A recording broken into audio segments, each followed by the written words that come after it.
Bonjour à tous, bienvenue dans cette nouvelle vidéo d'analyse technique. Je vais vous présenter des trades super intéressants que j'ai pu faire à la suite de la vidéo précédente. Vous l'avez peut-être vu, j'ai fait 15 analyses de 15 devises différentes et j'ai eu bon sur toute la ligne. J'ai su tout anticiper, donc forcément ça a donné des trades super intéressants. On a des take profits à plus de 6%, donc voilà, je vais vous partager mon écran. Cette vidéo est consacrée sur les gains que j'ai fait, mais la prochaine vidéo, je vais sélectionner des pertes pour vous montrer également là où j'ai eu tort ces dernières semaines. Avant de vous partager mon écran, n'oubliez pas que toute la rentabilité que je vais vous montrer, vous pouvez également en bénéficier totalement gratuitement. Vous cliquez sur le lien dans la description, vous allez être dirigé dans mon canal Telegram où chaque jour, je vous envoie un signal de trading à copier totalement gratuitement. Maintenant que vous savez ça, on commence tout de suite sur le GBP USD. Là, c'est vraiment un trade super intéressant. Je vous avais montré dans la vidéo précédente qu'on était donc dans un canal ici baissier. Canal baissier, donc tendance baissière, ça c'est le support oblique. On avait la résistance oblique qui était juste ici. Au moment de la vidéo, on était ici, donc je vous ai dit à court terme pour les intradés, des traders, vous pouvez acheter avec une correction et vendre ici pour reprendre l'impulsion. C'est exactement ce qui s'est passé. Donc forcément, moi je me suis positionné juste ici à la vente. Au ravalement, en fait, je vais supprimer la résistance pour que vous puissiez voir correctement. On a ici un ravalement assez intéressant avec un rejet ici à l'ombre. Donc je me positionne sur cette bougie.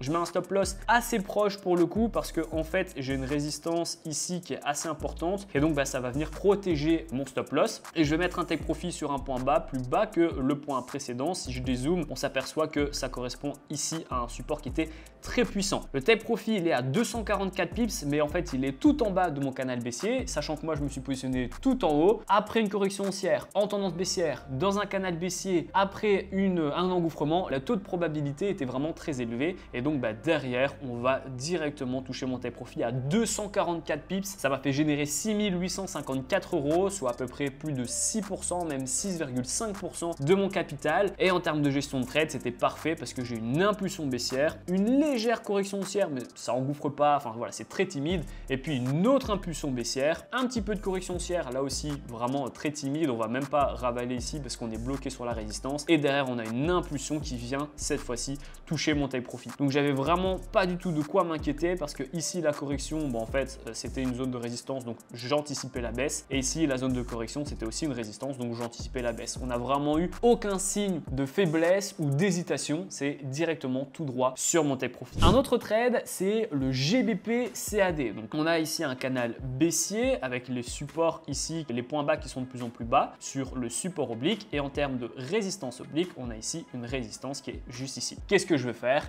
Je vais me positionner à la vente après une correction haussière dans le canal baissier, dans le haut de mon canal baissier, après un signal baissier. Quel était mon signal baissier? C'était cette bougie-ci. En une grosse bougie d'H4, on vient ravaler la totalité d'une sorte de pause, du moins d'hésitation. Donc on a vraiment une belle bougie baissière qui surtout va venir se détacher de la moyenne mobile simple à 200 périodes. En fait là ici, on est parvenu à passer en dessous de cette moyenne mobile, mais voilà, on se tâtait, est-ce qu'on allait la ravaler, enfin la réinsérer ou pas. Voilà, c'était un petit peu du tâtage de terrain et au final, on a eu une bougie de rejet. Donc je me suis positionné à la clôture de cette bougie là, ce qui a pu en fait me donner un stop loss assez proche, juste au-dessus de ce niveau de résistance, et un take profit à 164 pips. Il était en fait ici, on voit que j'ai un gros niveau de support, résistance, support. Ici on avait un niveau de support intéressant, là résistance, résistance, support, support. Donc si je prolonge les prix, je m'aperçois que quand je prends le haut et le bas de ma zone, eh bien on est dans une zone à risque, donc il y a un potentiel repli qui pourrait se passer, et donc j'ai pas voulu prendre de risque, j'ai mis un take profit à 164 pips sur le bas de mon canal. Et là aussi en termes de gestion de trade,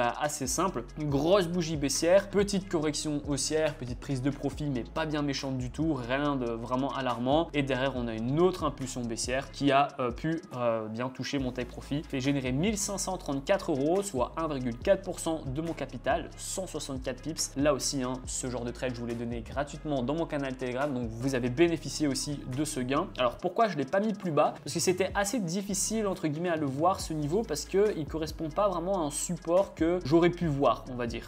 J'avais cette grosse zone ici que je vous ai montré, mais en dessous je ne pouvais pas vraiment l'anticiper, donc c'est pas très grave, j'ai pas une grosse erreur de take profit, j'aurais juste pu aller chercher un tout petit peu plus, mais dans l'idée j'ai fait un joli trade. Là aussi le taux de probabilité était très haut parce que je suis en vente, en tendance baissière, dans un canal baissier, proche du coup de la moyenne mobile simple à 200 200 périodes après la cassure de la moyenne mobile simple à 200 périodes et j'ai un ravalement baissier, donc là aussi vraiment taux de probabilité très haut. Ensuite, je vais vous montrer deux trades, NZD-CAD et USD-CHF. Ces deux trades ne sont pas encore terminés mais sont sécurisés. Et donc, eh bien, j'ai décidé de faire cette vidéo sans attendre leur fermeture officielle parce que je vais vous montrer dans ce cas-là où je mets mon stop loss créditeur, qu'est-ce que je fais, etc. Ça peut être assez intéressant de vous présenter une position que j'ai encore en temps réel. Alors, donc, pourquoi je me suis positionné sur NZD-CAD? C'est très simple, je ne me suis pas positionné en fonction d'un canal, bien que j'ai en fait ici un support qui était très puissant, mais qui ne va pas vraiment m'aider. On voit qu'on était assez éloigné. Donc, je me suis plutôt positionné sur des supports et des résistances en fait. Donc ici, j'ai une grosse résistance. Donc, voilà, ça fait office de gros support. Les prix ont été cherchés très haut. Là, on l'a cassé par le bas, mais on a eu une office de résistance. Regardez ici, grosse résistance et grosse résistance. Donc, eh bien, je vais me positionner après l'échec de la tentative de percer par le haut de cette résistance. J'attends donc eh bien, une bougie de rejet. J'aurais pu me positionner déjà directement ici, mais j'attends quand même que la bougie est baissière. C'est bien ce qui se passe. On a une bougie baissière en H4, donc je vais positionner mon stop loss juste ici. Le stop loss paraît assez loin. Il est à 60 pips seulement. Pour du swing, c'est vraiment rien du tout. Mais en fait, eh bien, je me donne plusieurs sécurités. J'ai d'abord la grosse sécurité ici qui est une résistance importante. J'ai une autre résistance ici. En fait, on a une zone de résistance, enfin de support ici et de résistance là parce qu'elle est à peu près au même niveau que ma moyenne mobile simple à 200 périodes. Donc bien, j'ai des chances que les prix repartent à la baisse avant de toucher mon stop loss. Donc je vais vraiment le mettre ici et ensuite je vais mettre mon take profit à au total il est à 160 pips. Je vais juste vérifier là aussi en temps réel, il est à 150 pips pardon. Donc voilà, on voit qu'on est bien parti, on se rapproche tout doucement de mon take profit. J'ai actuellement donc 116 pips, voilà, au moment où je tourne cette vidéo les prix continuent de baisser et donc bien là j'aimerais bien mettre un stop loss créditeur. Où je vais mettre mon stop loss créditeur? Je vais prendre mon stop loss et je vais le mettre à la base de la bougie H4, sachant qu'on a une bougie d'impulsion. Pour rappel, quand on a des bougies d'impulsion, je peux bouger mon stop loss créditeur. Quand j'ai des bougies de correction ou des toutes petites bougies baissières, je ne vais pas bouger mon stop loss créditeur. Donc là, je vais le mettre ici parce que si on touche mon stop loss créditeur, ça voudra dire qu'on a eu une grosse zone de rejet. Je dois faire en fait attention à cette zone de support parce que regardez, là j'ai donc mon support oblique qui fait replier les prix à la hausse. Là aussi, on a eu un gros rebond. Et donc ici, j'ai quand même une zone de support que j'anticipe dans cette zone-là. Alors, on va peut-être toucher mon take profit à l'ombre ou au corps, mais je dois faire attention. Et donc, c'est pour ça que je vais mettre mon stop loss créditeur juste ici. Si dans 1h30, la bougie H4 elle clôture ici et j'ai une autre petite bougie d'impulsion, je vais pouvoir également le mettre à mi-chemin pour, encore une fois, sécuriser de l'argent. Avec un stop loss créditeur comme ça, je serai à 104 pips, enfin plutôt ici 90 pips, sachant que j'avais dit d'abord d'aller le mettre ici. Et donc bien à 90 pips, je mets mon stop loss créditeur sur cette zone-là et je vais faire une clôture partielle. Donc en général, je trade avec des lots à 2.6, 2.8 là autour. Et donc bien là, je vais clôturer 50% de ma position, 1.4, comme ça j'ai un gain réel que je vois sur mon compte. Et le restant, soit il va se clôturer en stop loss créditeur, soit il va venir se clôturer en take profit. Ça me permet en fait de garder mon point d'entrée, de prendre du profit et de laisser courir la position. Donc une partie en stop loss créditeur et une partie en clôture partielle. Et ensuite, on va être sur l'USD-CHF qui lui aussi pour le moment se passe très bien. Donc au moment où j'avais écrit, on était à 73 pips. Là, au final, on est à 110 pips.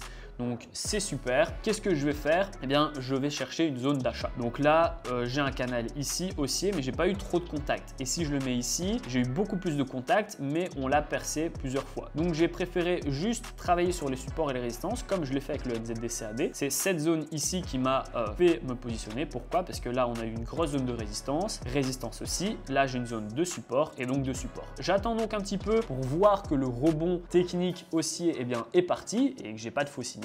Et c'est bien ce qui s'est passé. Je me positionnais assez bas après une correction baissière dans un canal relativement baissier en tendance haussière. Je suis acheteur, voilà, tout va très bien. C'est vraiment super pour moi. Et donc, bien en termes de gestion de trade aussi, c'est parfait parce qu'on a cassé ici une résistance qui était très importante. C'était ce niveau-ci. On l'a cassé par le haut. Donc, bien forcément, on a une accélération haussière. Alors où je tourne cette vidéo, on a eu une annonce fondamentale également qui va venir favoriser ma position. Quand je vais aller dans le calendrier économique, je vois ici que c'est les salariés privés qui sont sortis avec le taux de chômage également qui a fait bouger la paire, l'USD en fait, et donc qui fait bouger mes prix. Donc là, en termes de gestion, comment je vais faire? Donc là, je suis actuellement à 121 pips de gain. Je prends mon stop loss et je le mets ici sur la base de la bougie H4 parce que j'ai une grosse bougie d'impulsion et donc je me donne ici de la marge. Si dans 1h30 on clôture et on passe à la prochaine bougie d'impulsion, je vais pouvoir le rajouter, le monter un tout petit peu plus pour encore une fois sécuriser du gain. Donc là, avec un stop loss créditeur comme ça, je vais sécuriser 94 pips. Là aussi, pareil, je vais clôturer une partie de ma position en clôture partielle et je vais mettre ce stop loss créditeur ici pour le restant de ma position et j'ai plus qu'à attendre et de voir qu'est-ce que ça va se passer, si ça sera plutôt baissier ou haussier. Donc là, on voit que tous mes trades se passent correctement. Actuellement, j'ai déjà fait le récapitulatif de la semaine. J'étais à 10% de rentabilité. J'ai fait environ 500 pips de gain cette semaine, mais les trades en cours sont en train de bien se passer. Donc, on va même faire plus que ça. C'est super. Pour rappel, vous pouvez rejoindre gratuitement le canal Telegram. Vous cliquez simplement dans la description et vous allez recevoir chaque matin un signal de trading que vous allez pouvoir copier gratuitement. Je vous donne rendez-vous dans la prochaine vidéo où là, je vais sélectionner des pertes qui sont intéressantes à analyser pour vous montrer quel était mon billet et pourquoi j'ai perdu de l'argent sur ce trade. En effet, le premier épisode vous a beaucoup plu, donc vous pouvez vous attendre à un épisode 2 très prochainement.